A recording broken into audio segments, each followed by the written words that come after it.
Let me show you all something.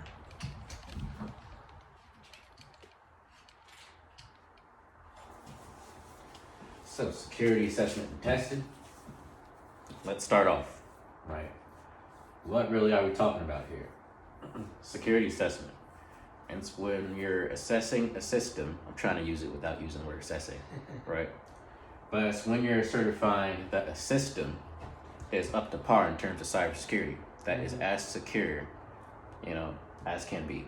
You when we're talking about testing, we'll talk about what that means shortly. Okay, testing essentially, as the name entails, ensuring that your controls are adequately preventing intrusions, right?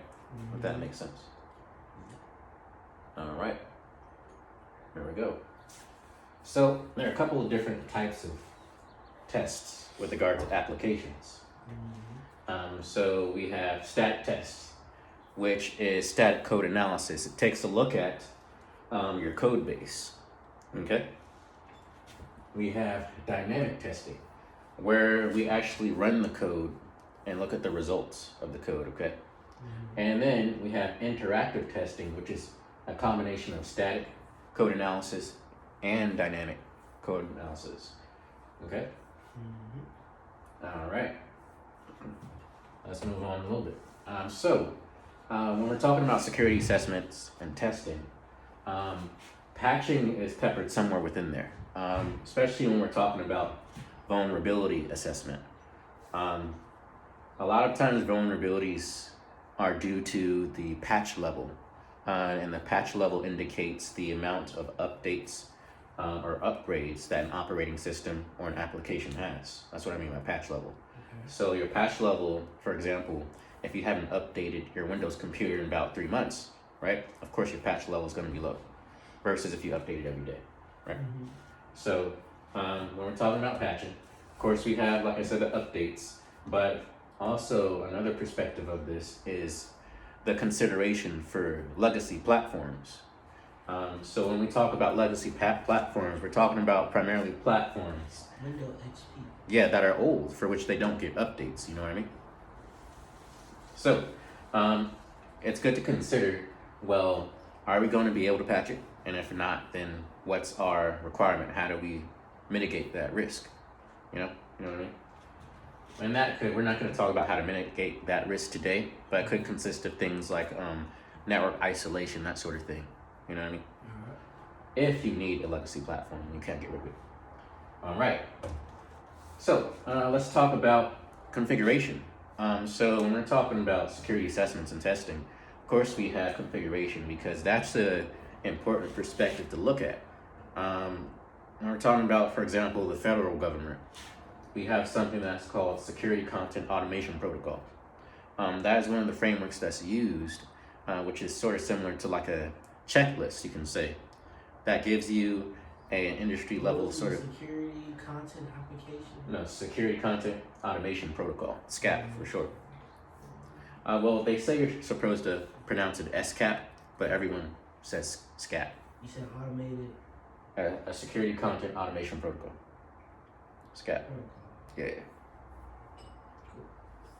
All right. So with that being said, so that's one of the methods you can use.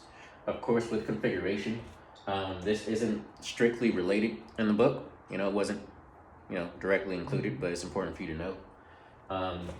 We use infrastructure as code these days. So the days are over of just going in there and configuring manually 100%.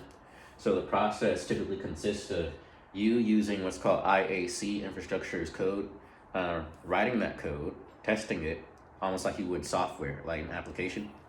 And then you put it in your code base, something like GitHub, to be used, okay?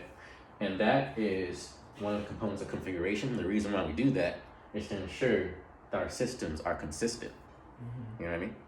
And so you said that you no longer manually go in to change the code? Yeah, so, manual configuration happens when you're developing the infrastructure as code, but only for the purposes of your testing, right? Once you have your code that you need to automate, you tweak it enough, and then you just deploy it. Okay, that's infrastructure as code. And you know, remember when we used Ansible? That's what we're talking about here. Yeah. And then the SCAP is peppered in within there as well. Keep in mind, the SCAP, there's a couple of different modes you can run it in, right? So we have different SCAP levels. Typically, we have 1, 2, and 3, and that goes off of severity. 1 being the most severe, and 3 being the least. Okay. Yeah, and we have scanners as well for SCAP. The SCAP viewing tool for which I showed you a while ago, right? And it gives us a reporting capability so that we can figure out, you know, what our infrastructure is looking like in terms of how secure it is. Oh yeah, that's something they cover. Yeah, where we see like basically the pie chart or the circle. Yeah, the pie chart and all that, and like is it 100% coverage, right? Yeah. So so that's SCAP for you, okay? And that's important to know because pretty much every federal government agency mostly uses SCAP. SCAP and SIEM, System Information Event Management, is a system that you use for notifications of real-time events on your network.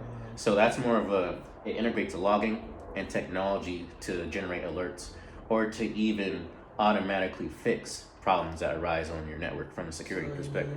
So it doesn't have anything to do with configuration. Not necessarily, unless you configure your system information event management to kick off processes when there are alerts. It doesn't necessarily configure things itself. So you need a whole separate system. Yeah, you need something that integrates with your system information event management. Yeah. So we got, all right. You ready to move on? Okay, cool. We got the false positives and false negatives.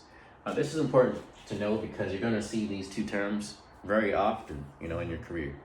No matter what sort of, security I was goes. reading the chapter. It was like, there's like positives, but then there's like positives, and like false, like positive negatives or something like that. And then there's like negatives. It can be confusing, huh? Yeah, there's like negatives where it's like the system scans, but it reports that there isn't anything there when it actually is there. Yep. And then it's the other thing where it's like negative positive where I don't know. Right. Well, let's focus on these right now. There's false positives and negatives, false and negatives, okay? So before we talk about that, we can focus on true positives, right? For which we can grasp that pretty easily. So if it's true, then it actually is true, right? So that's straightforward. But when we're talking about false positives, right? That means it's true. I mean that it's not true when it's deemed to be true, right? And then we have false negatives. It's not negative when it's deemed to be negative. How can I describe that better? So imagine you're using a system information event management system, right? So on your network, you've detected that there's not negative traffic. There's malicious traffic on your network based off of your SIM, right? So you have found the SIM's reporting the positive, right? But you do an investigation yourself and you've determined that malicious traffic is actually not malicious. False positive, right? Yeah. So it's better to have false positives than their false negatives, right? Because you think it inversely from the other perspective. What if there's no detection within your system information event management, right? Right. So you want to look out, and it's like, first off, like, how do you detect that, right? One of the ways is proper configuration. So you want to be sure that your systems are logging appropriately when they need to, the times are correct, that sort of deal, right? And everything's configured appropriately from a logging perspective. And then, you ready? Does that make sense? Yeah. So we got true positives and false positives. Yeah. And then negatives is. And then false negatives.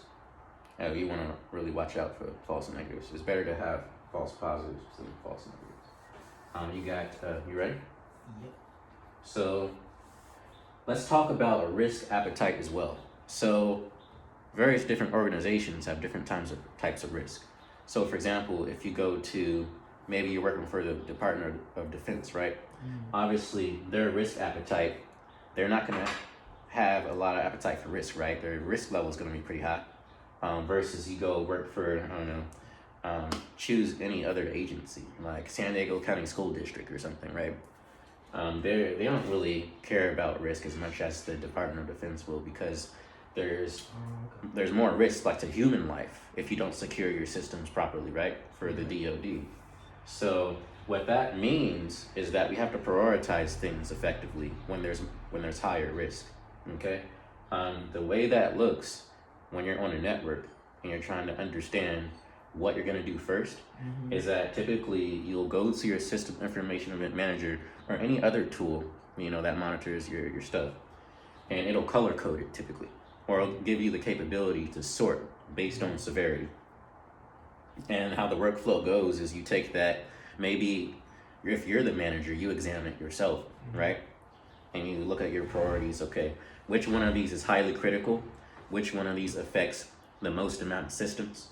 And then you sort of prioritize in that manner to make sure, from a business perspective and a risk perspective, right, it makes sense. And this also plays into like documentation, where it's like yeah, it's a vulnerability, but we don't really necessarily have to deal with that vulnerability. Right, and you know that's risk acceptance, right? That you're talking about, and sometimes that happens, right? For whatever reasons, like for example, when I worked for, you know, as a contractor, right? Some things I didn't want to secure because it was too expensive, right? So you document it, you know, too expensive, you know, the CISO said it, and you move on, right? And that's how we work with that. So it's good you mentioned documentation, because that's an important process with this specifically.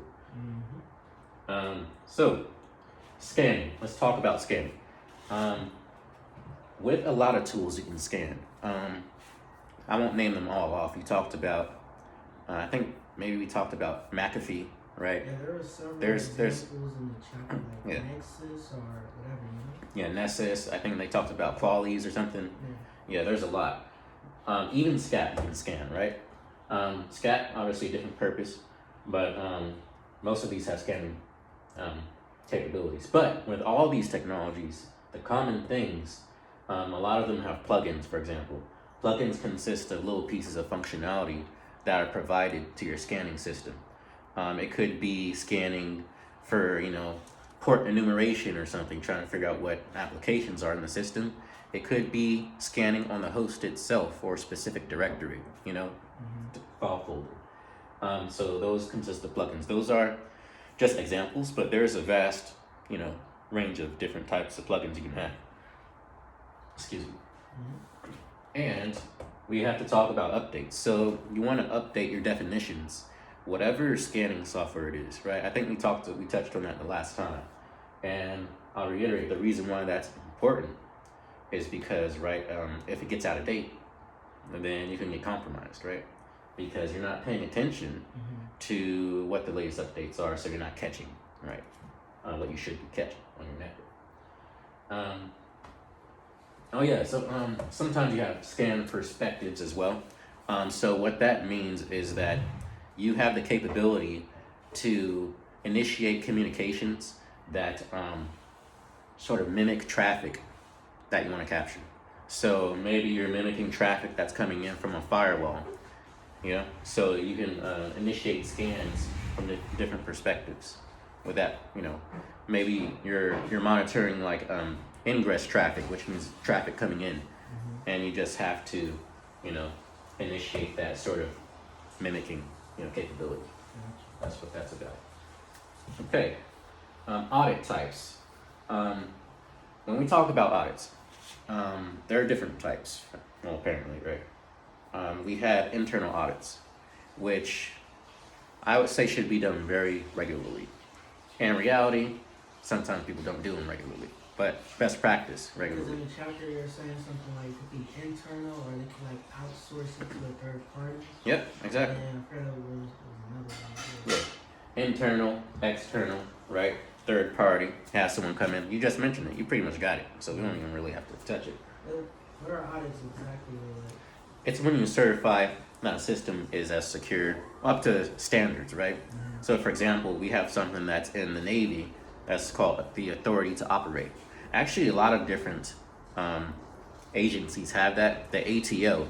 So you have to come in and your systems have to be audited. First starts with the internal audit so that the company or the project understands from what perspective, like how secure they are, right? And then you have the external, someone comes in, and that can consist of not just running your stat and your scanning softwares and updating, right? It consists of blue and red team penetration testing. And we'll go into that shortly. But, you know, we're not going to talk too much about it, but, you know, but we'll talk about that. So does that make sense? Yep. All right, cool. And then pen testing, I think you're kind of familiar with that. Guys that are certified ethical hackers or whatever, they get in there and they F stuff up, right? Yeah, man. But legally. Yeah. Yeah, we have the blue team and the red team, like I said. Blue team protecting. I'm a blue guy, but you want to be a red guy, right? Yeah, man. Okay, yeah. Get to the system, man. Right. That's cool. And that's all we'll say about that right now. All right, so let's talk about the vulnerability life cycle, okay? Okay, so first, you want to ID. What's up? Go ahead, man. Okay. First, you want to ID your vulnerability. What this can consist of is like what we discussed earlier, your tools picking up on your network, what's going on. You ID the vulnerability, you analyze it. So what are some of the ways that we can resolve this? What's required? What are the downstream effects of this, right? Because that's something you have to consider as well. Imagine you secure a system because you ID the vulnerability, but you didn't analyze it to determine, well, it's gonna break production and cost us millions of dollars because you wanted to fix it, right? So that's the analysis portion, yeah? Mm-hmm. And then response and remediation. That is pretty straightforward. Typically with vulnerabilities, at least the ones that are known, there are ways already put in place that you're supposed to be able to resolve them. So as you go through your documentation or the reports that you receive from a lot of these scanning capabilities, Someone basically already figured out how to. yeah, someone basically already figured it out. So you just go through. It's not always exact. Oh yeah, So, I see that because you look at the documentation, and then basically you do this one, you do that. Yeah. Yeah. Mm-hmm. Yeah, and like I said, sometimes it takes detective work, but that's fine. That's part of the job.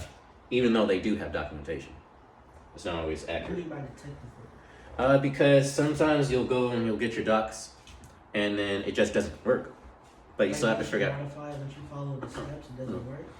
So you have to figure it out, and it could be for any reason, because of a configuration that maybe your team did or something. You never know, right? And then of course you have to validate.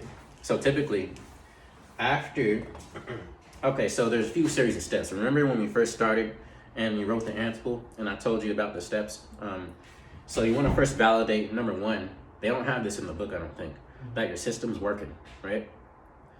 Number two, generally you want to apply your fix, right? Yeah, what was the acronym? What was it again? The acronym, I don't know if I had an acronym for this, did I? I don't know. For this one? It was like three of them. So you Yeah. And so first, you want to test, you want to apply, and then you want to test again.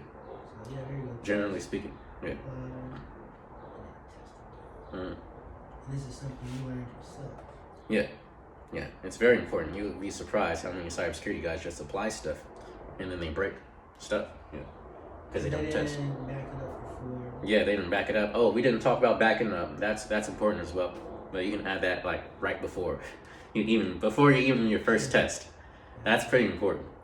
Because what happens if they apply something and it breaks? Like, You have to roll back, and you need a backup. That's- rollbacks.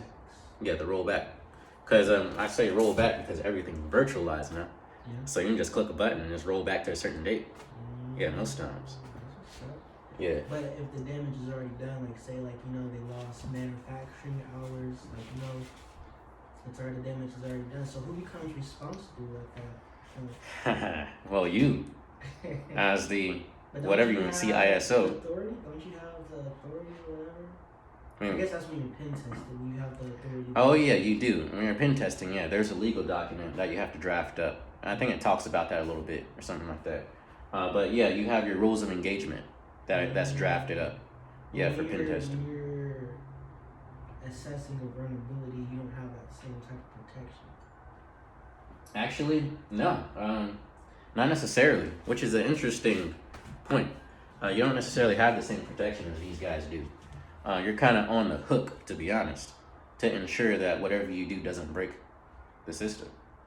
Yeah, but you're continuously on the hook because this process, it's not a one-time thing or a 1 year thing. This is every day. Mm-hmm. Yeah, so you're always on the hook for that. So it's That's your job, basically. yeah. So It's your ass. I'm just kidding. You're out of here. pretty much, yeah. So that's why it's important to use that process that we're talking about. Yeah. So that's about it, man. Shit, that was kind of quick, That's man. gonna be like the biggest thing is Yeah. like having that authority above you. You know what I mean? Yeah, yeah. Because even though you're part of the IT department, cybersecurity, whatever, you're always gonna have to answer to the person running that business. The CEO, whatever. You know what I Yeah. mean? But as a pen tester, I can be an outside party coming in and then already have the clearance Exactly. to mess things up. And if it do have, look at this